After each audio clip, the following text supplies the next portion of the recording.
Hello everyone. It is Susan with Susie Simply Handmade. We're going to do the quickest, cutest project. We're going to take this, but we're not going to use it. We're going to decorate it. So I have this calendar page, which I think is absolutely beautiful. It's perfect for fall or year round.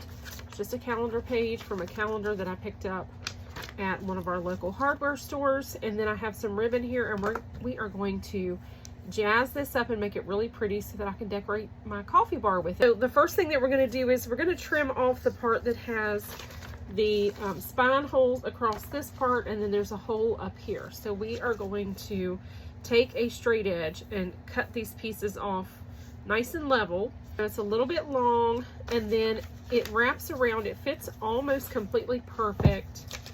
It just overlaps a little bit. So I think once we cut those two parts off, it will be perfect. And then this is going to be so gorgeous. Let me get this trimmed down. Okay, I have it cut to size. It's going to fit on here just perfect. So we're going to go ahead and Mod Podge this on. Now I'm just going to use a little bit of Elmer's glue, and we can't get it too wet. So you want to just put a thin, light coat of glue on here and massage it into the wood so that we just get a really thin layer, because with this type of paper, with these calendar pages, if you get them too wet, you're going to get bubbles and wrinkles, and you do not want that.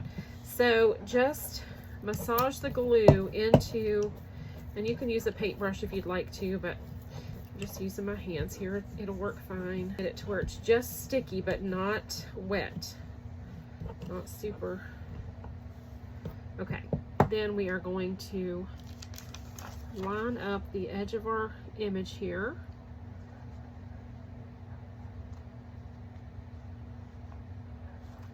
And we're going to smooth that down. Don't want to mess around with it too much once it starts to dry. So if you're going to make adjustments, you need to do that really quickly. And then I'm just going to roll this on there, smoothing it as I go. And then the way that I'm going to get this to really stay put is I'm going to put some heat to this with my heat tool, and that will reactivate that glue. Now I am going to have to put just a little bit more along this edge, but again, I'm going to really smooth that out nice and thin, because I do not want wrinkles. Put some there under that edge. And we'll put this edge down where it's starting to dry. So we're going to smooth that down, and I don't want to get my hand on there that has glue on it, because it will make streaks. Now I'm going to take my heat tool, and I'm going to really heat this really well. Okay, I just grabbed a couple of clean paper towels so that I can kind of burnish this down as I go with my heat tool, and my hands won't stick to it in case I have glue on them. And you're going to just take your paper towel or whatever you have to burnish with, and you're going to really rub with some pressure. Get that down really nice and tight on there. Now that we have that on there, that is perfect.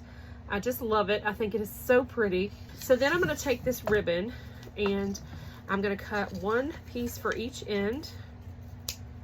This is just a very simple project that, like I say, you can use it for fall or you can use it year round.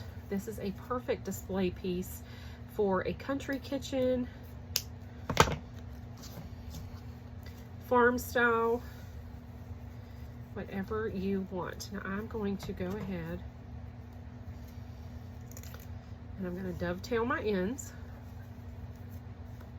both pieces. I'm going to go ahead and, oops, I just did it backwards. That's holding the wrong way. Okay. Now, they should still be plenty long enough. Let's mix some green. I'm going to take some antique green. I'm going to take some spring green. I think that's probably pretty good. Ooh, that is gorgeous. That's so pretty. Okay, we're going to do that. I love that. So let me just kind of wipe a little bit of that here and there. Kind of make it look a little worn.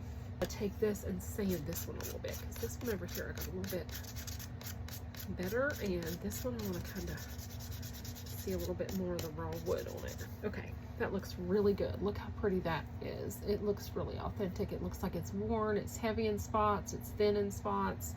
And then I've got this side the same way. Let's dry this side first.